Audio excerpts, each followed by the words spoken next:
প্রতিদিন ওই একই রকম করে মাছের পাতলা ঝোল খেতে কারই বা ভালো লাগে। আমাদের জিহ্বাও তো চায় নতুন নতুন জিনিসের স্বাদ পেতে।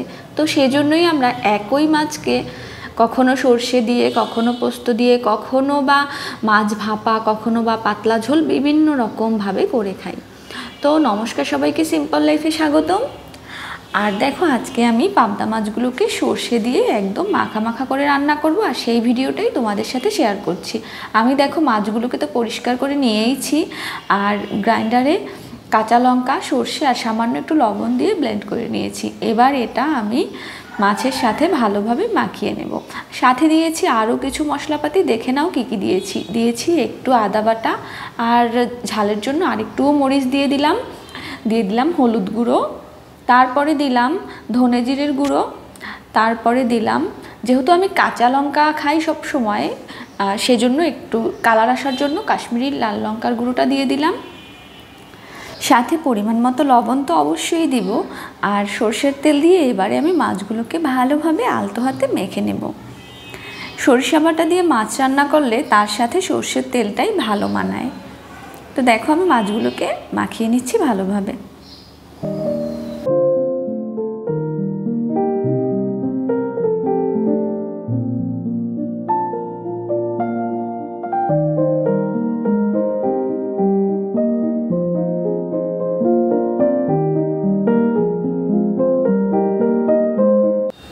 মাছটা মাখানো হয়ে গেলে আমি ফ্রাই প্যানে তেল গরম করে এর মধ্যে কয়েকটা কালো জিরে দিয়ে দিয়েছিলাম ফোড়নে, আর তারপরে দিয়ে দিলাম সব মাছগুলো।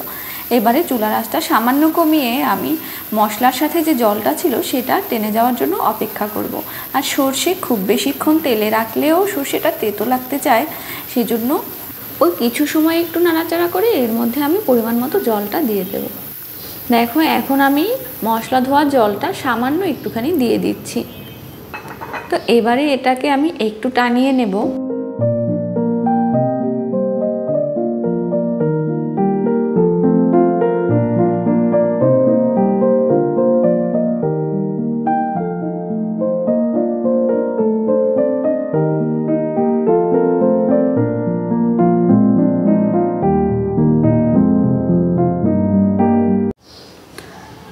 পরিমাণ মতো জল দিয়ে দিয়েছি, চুলার আঁচটা কমিয়ে দিয়ে আমি বেশ কিছুক্ষণ সময় অপেক্ষা করব মাছটা হয়ে যাওয়ার জন্য।